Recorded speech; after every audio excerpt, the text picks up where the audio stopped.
Let's start with Chile in the early 1970s. At this time, Chile was a country filled with potential, but also deep divisions.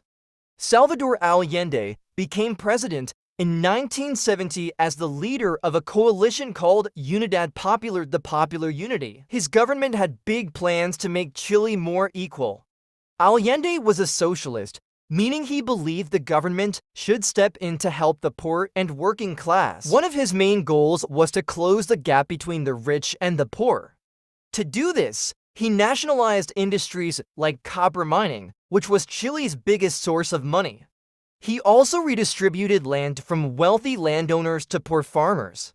These were bold moves, and many people admired him for standing up for the underprivileged. But not everyone was happy. The rich and powerful both in Chile and abroad felt threatened. U.S. companies that had invested in Chile, like ITT and Anaconda Copper, were losing control of their assets. Allende's reforms were ambitious, but they came with challenges.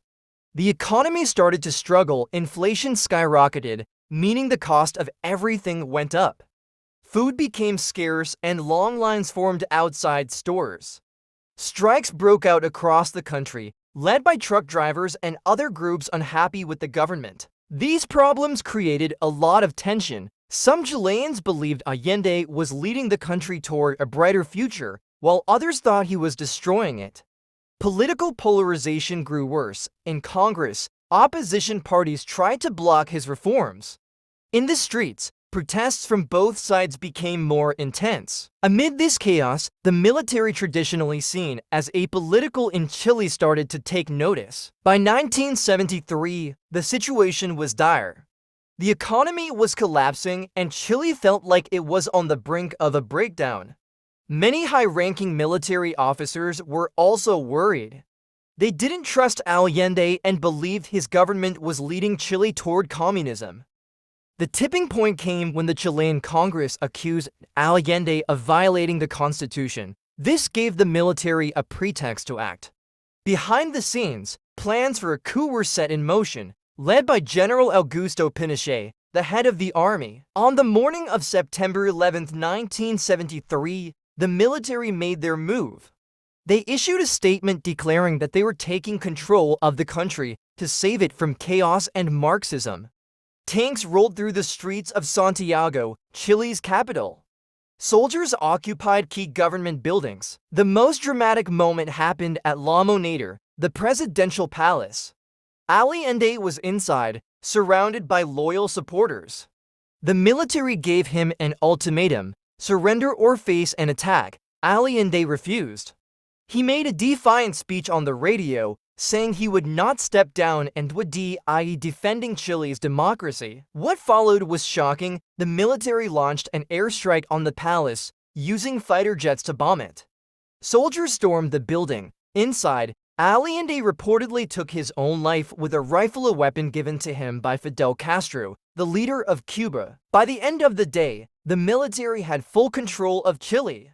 The coup was over, and Augusto Pinochet emerged as the new leader. After the coup, Pinochet established a military dictatorship that lasted for 17 years. He claimed he was saving Chile from communism, but his rule came at a terrible cost. Thousands of Allende's supporters were arrested. Many were tortured, and thousands more simply disappeared, taken by the military and never seen again. Families were left to wonder what happened to their loved ones. It was a time of fear and repression. Pinochet also banned political parties, shut down Congress, and censored the press. He ruled with absolute power. On the economic side, Pinochet took Chile in a completely different direction. He brought in economists trained in the U.S., often called the Chicago Boys, to implement free market policies. They privatized industries and cut government spending. Over time, the economy grew, but inequality remained high. While some people benefited, many others were left behind. The 1973 coup left a deep scar on Chile. For some, Pinochet is remembered as a savior who stabilized the country and modernized its economy. For others, he is a brutal dictator responsible for countless human rights abuses. As for Allende, He became a symbol of resistance and a martyr for those who believed in his vision of a fair Chile. His death marked the end of a democratic experiment and the start of a long, painful dictatorship.